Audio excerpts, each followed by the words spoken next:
What up, Creepsters? So to start this thing off, you're going to want to have a sculpt already sculpted, whether it's onto a plaster head, a armature, a styrofoam head. Just use what you got. As for the sculpt itself, I chose to use reference photos from both Rob Zombie's version and the original version to get this Baby Michael hybrid type of effect. I also had to keep in mind, since I am making it to be customized to fit to my face, that my features are going to be a lot smaller since I am female. So, with that being said, it's not going to look identical to Michael, but it is going to resemble him, which is exactly what we're going for here. As for the mask itself, all you're going to be doing is stippling thin layers of latex built onto the clay, letting each thin layer dry in between. In total, you should have around 15 layers. I know it's time consuming, but trust me, it is worth it in the long run. Once that's dry, you're going to go in with a white face paint or a PAX paint, whatever you have. I chose to use PAX paint. Once that's done, I'm going in with a dead white face powder. This is just from the local Halloween store. And I'm very firmly stippling that onto the PAX paint to get rid of any leftover tackiness from the Pros-Aid, but to also make sure that white is super opaque.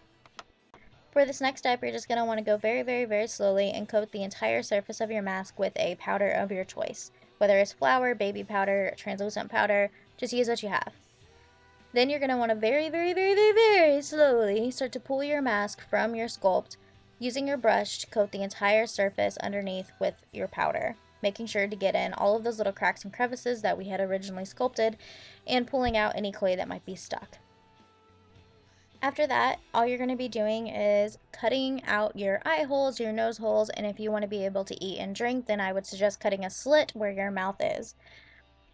Then you're going to want to flip it inside out, and all of those rips and tears that you had originally sculpted in with the clay that we had lost with all of the buildup of latex, you're just going to put those back in by cutting them out with your scissors very carefully.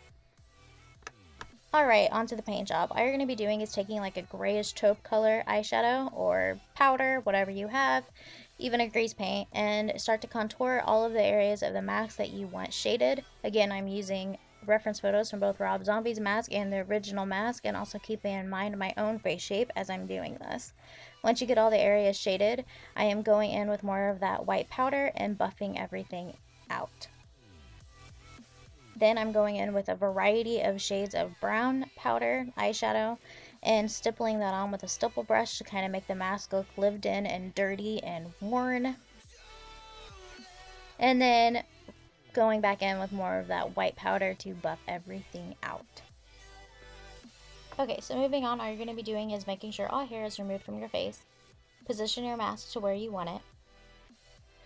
Place some Pros-Aid in the inside of your mask and to your face as well. Let it dry and go clear and tacky, and then press your mask to your face, like so.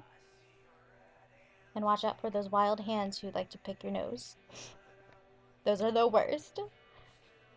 Then you're just going to apply a thin layer of latex to the bottom of your neck and apply a tissue paper to create your neck piece of your mask. Then you're going to saturate that with latex and then let dry.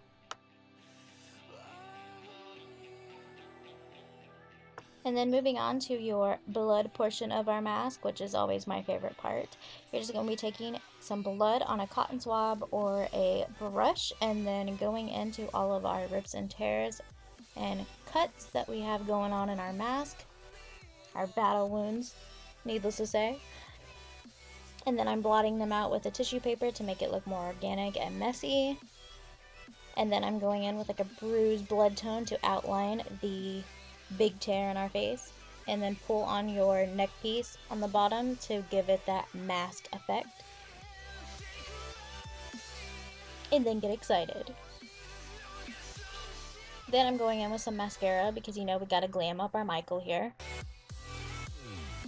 And you could actually stop here if you wanted to and be more of a glam Michael, maybe glam up with some eyeshadow and some falsies on that one side. But you know me, I like to gore it up whenever I possibly can. So I'm going in with more of that blood on that one side. Then I just go in with a water-activated black face paint and put it directly under my eye to act as running mascara. Then I sprayed it with a little bit of water to give it a more organic effect. Then just tease up your hair and you are all set to go stalk your sister this Halloween, or you know, something to that effect. But that includes this Halloween Michael Myers inspired tutorial. I hope you enjoyed it, and stay tuned for more tutorials coming this October. Stay creepy, creepsters.